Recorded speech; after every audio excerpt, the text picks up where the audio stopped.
Coming up on News 2, the Joint Board of Elections met Thursday on St. Croix. On the agenda were a number of items, including the 2016 budget to be presented in August. Tourism Awareness Month has just ended and many recognition events were held in the territory. One senator pushes for more promotions of St. Croix to people visiting the other Virgin Islands. Plus, a challenge parents can appreciate. Bags of books are being delivered to our students, all in an effort to get them reading.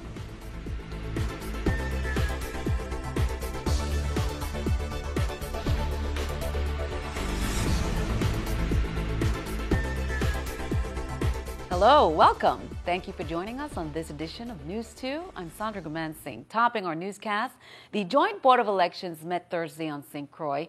On that agenda were a number of items, one of which was the 2016 budget to be presented in August. News 2's Erica Parsons has more. The Joint Board of Elections approved their fiscal year 2016 budget Thursday. The motion carries. The budget is approved. Elections officials will have to defend a budget request of $1.6 million, a $2 million jump from last year's. Last year we appropriated $1.4 million. Right now we were asking for 1.663.901.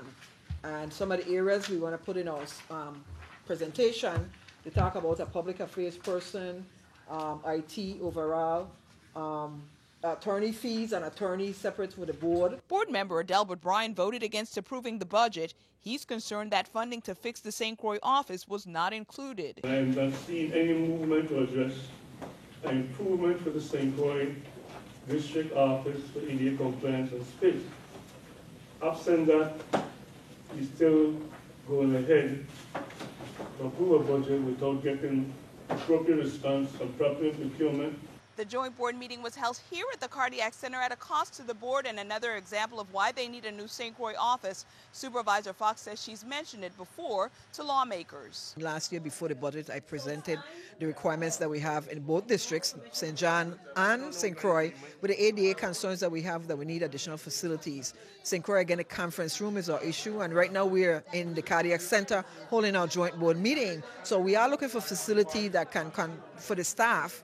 And in St. John, we're looking for the similar facility to get it ADA compliant. The government's fiscal crisis makes getting the funding tough, but without it, elections could be out of compliance with federal mandates from ADA and the Help America Vote Act. Erica Parsons, News 2. The Joint Board of Elections also made a decision on a deputy supervisor for the St. Thomas St. John District.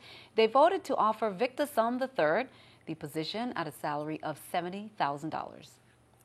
Senators on Wednesday listened to testimony for several hours Wednesday about the rum fungus that's growing on St. Croix.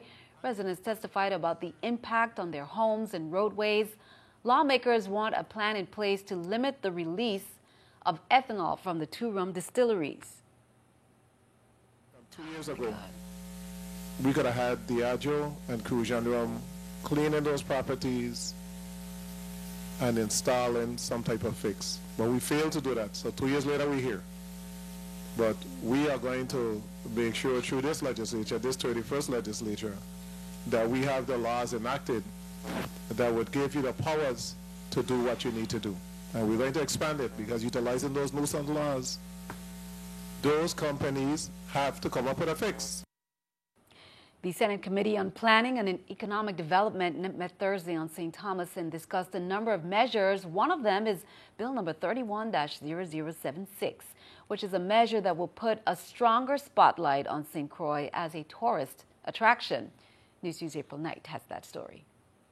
At the heels of Tourism Week celebrations, one senator is pushing for a stronger advertising campaign featuring St. Croix in the district that's getting the bigger piece of the tourism pie. I'm actually not very glad that we had to legislate this because I believe that it would be common sense for one island to support the other and to promote the other. Acting Tourism Commissioner Beverly Nicholson Doty emphasized that the department is spending millions of dollars to promote the Big Island. More than $3.5 million in dedicated marketing initiatives solely for St. Croix. Senator O'Reilly's bill basically mandates the aggressive promotion of St. Croix as a tourist destination at tourist-frequented spots on St. Thomas and St. John, including docks under WICO and the VI Port Authority.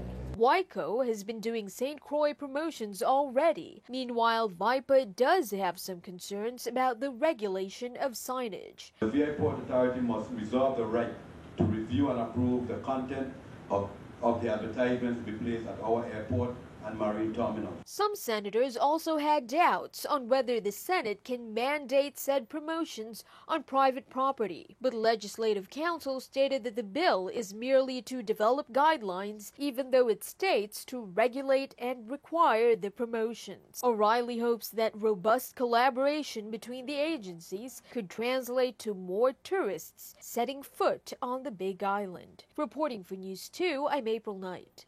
Senator O'Reilly's bill was approved by the Economic Development Committee and will be forwarded to the Rules and Judiciary Committee pending some amendments. Well, the delegate is seeking to create a congressional commission plan to develop and carry out local and national commemoration of 100-year anniversary of the transfer.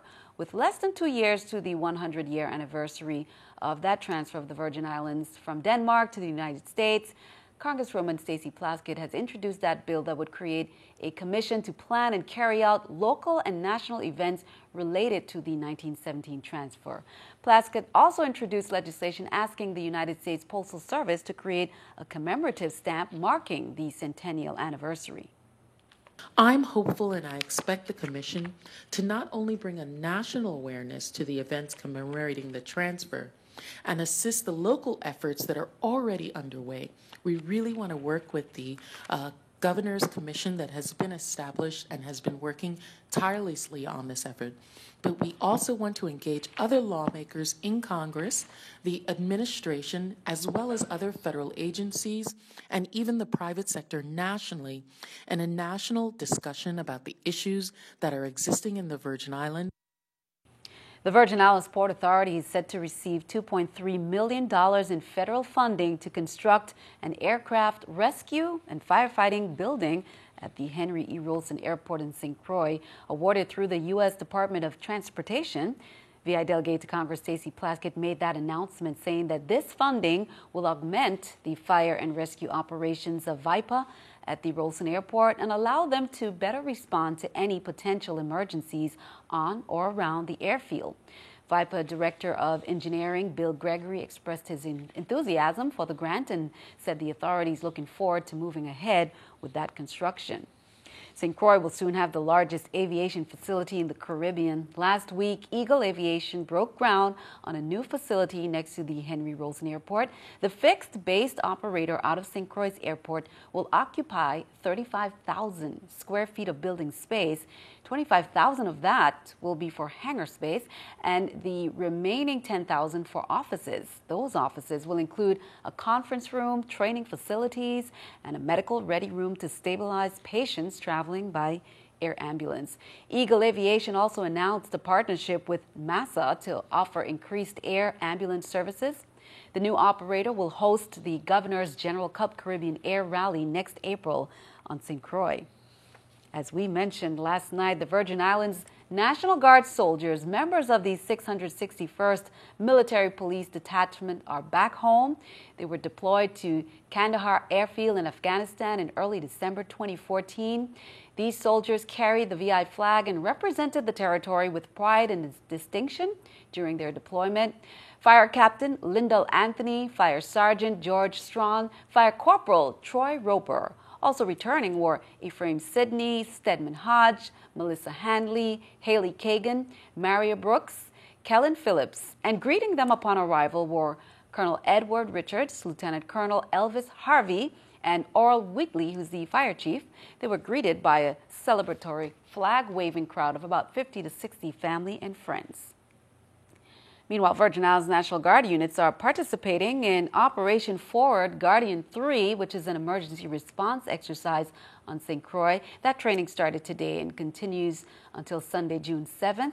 The exercise will occur throughout the island. The community, they say, should not be alarmed if they see an increased number of military personnel, vehicles, emergency response vehicles, or flashing lights as the units respond to simulated incidents.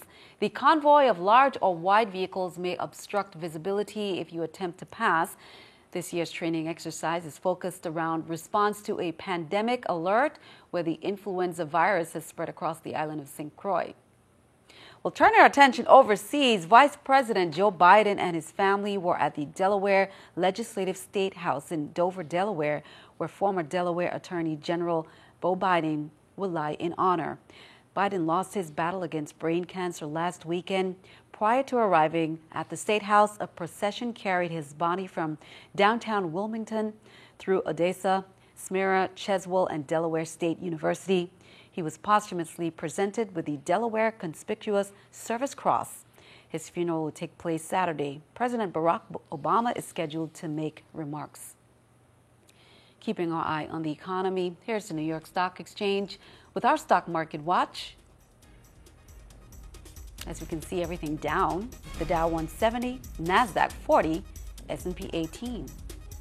Coming up on News 2 in our Consumer Alert, this woman's advice to her elderly mother could end up saving you a fortune. What you need to know. Plus, we'll have the winning lottery numbers. Be sure to pull out your pen and paper. Bags of books are being delivered to our students, all so that they can participate in the challenge.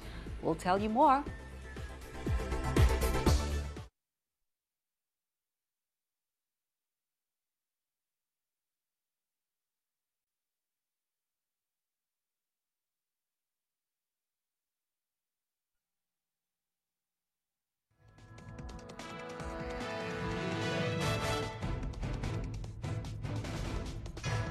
Well, students at the Janie Twitt Elementary School got a treat today. They were visited by Education Commissioner Dr. Sharon McCollum, who came bearing gifts, bags of books to help them complete the governor's 2015 Summer Reading Challenge.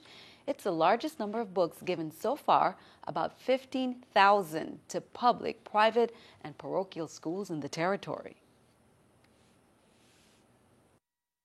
We will have numerous literacy programs and activities going on throughout the school year, in fact, throughout this administration.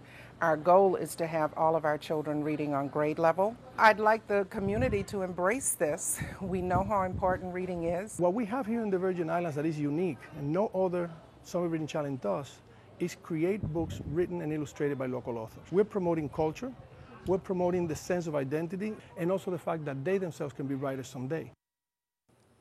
Now, later in the day, Commissioner McCollum also received gifts herself on behalf of the Education Department. Senator Jean Ford, who chairs the Education and Workforce Committee at the Senate, handed over 3 checks that will go toward Cancrine and CAHS improvements. The Altamari High School had a need for funds to make the classroom more conducive for learning, and this was actually a request that came from the children themselves within the classroom. The principal at the Adelita Cancrine High School, Mr. Alcide Edwards, what he normally do is on Saturdays he cut an area just with a weed eater. So he's giving off his time, and I thought that to be very admirable, and I wanted to assist. The Department of Human Services Office of Child Care and Regulatory Services announces the availability of limited funds to assist eligible parents to pay for summer camp fees for their children. Applications will be available at the Department of Human Services Subsidy Resource and Referral Program, formerly Block Grant, on St. Croix and St. Thomas on Monday, June 15th from 8 a.m., and at the Department of Human Services Multipurpose Center on St. John on Tuesday, June 16th from 9 a.m. to 1 p.m. Applicants must meet the eligibility requirements. Children between the ages of 3 to 12 years, as well as children with disabilities, special age provisions, are eligible to receive summer camp assistance. You can call them for more information. Congrats to Sojourner Ferguson of the St. Croix Educational Complex, Regina Acosta of St. Croix Central High School, and Jasenia Howell of Seventh-day Adventist School. The St. Croix Federation of Teachers, AFT Local 1826, awarded the 3 $1,000 scholarships.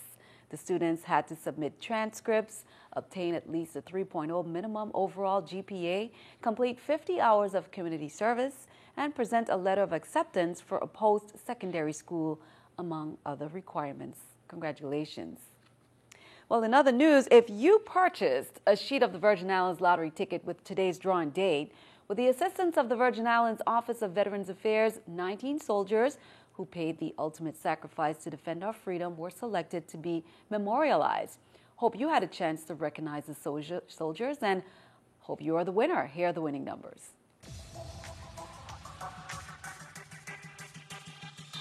The VI Lottery presents draw results of today's drawing on News 2. Here are the top prizes.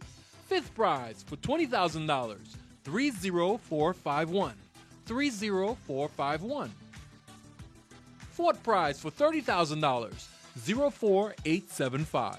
04875. Third prize for $40,000, 06550. 06550. Second prize for $65,000, 04227. 04227. And the winning ticket number of the grand prize for $175,000 is 00316. 00316. If your ticket number wasn't called, keep trying. One of these days, your number could win. The next drawing is June 18th. Play the VI Lottery and imagine the possibilities. Well, good luck as you check those tickets. Well, just say no, even when someone is telling you that you won millions of dollars. That is the takeaway from this next story. As Consumer Reporters found out, it can be hard to do, but it could save your family a fortune. Mother, you're not going to win. You know, the chances of you winning this is 1 in a bazillion. That was Diane Hayner's advice to her mother, Madeline, who refused to stop opening and reading lottery sweepstakes offers arriving in the mail, every one of them asking for an upfront processing fee. My mother would say, I'm winning. I'd say, Mother, when you send these fees in, this is a scam. A real contest, you go buy a lottery ticket. And at some point, she started getting phone calls. Calls were nonstop all day. So Diane and her siblings had their parents' number changed to put an end to the calls and scams. But that didn't happen. You start out as 1 or 2, and then within 2 months' time, the mailbox was stuffed. I said, no more for this. I says, you're getting on my nerves, and you're making me go crazy with this stuff. I says, stop it. Despite her husband's pleas, Alfred's wife of 64 years continued to send money to the sweepstakes scam artists. I was really distraught with the fact that no matter what we said, my brother, my sister, or myself, even my dad, we weren't telling her the truth. She was going to win. So, with the consent of her father, Diane asked postal employees to suspend delivery of sweepstakes mail to the address. The Postal Service complied. Within 2 days, the mailings have stopped. Now, it's only good for 2 years, but it's 2 years of peace of mind. Diane says her mother lost about $3,000 that she can track, but she knows it would have been a lot more if the post office didn't step in. Odds are the victim probably would have continued contributing to these sweepstakes scams. It's a crime. It's taking the older people for a ride, and many of them lose everything. I was just fortunate that I saw something and was able to help my dad stop it as soon as we could. Diane has some advice for the children of elderly parents living alone. If you notice that their mailbox is stuffed and they're talking about these contests all the time, you need to put your antenna up and you need to start asking questions. Some great advice there. Be sure to stick around. Your News 2 AccuWeather forecast is coming up next.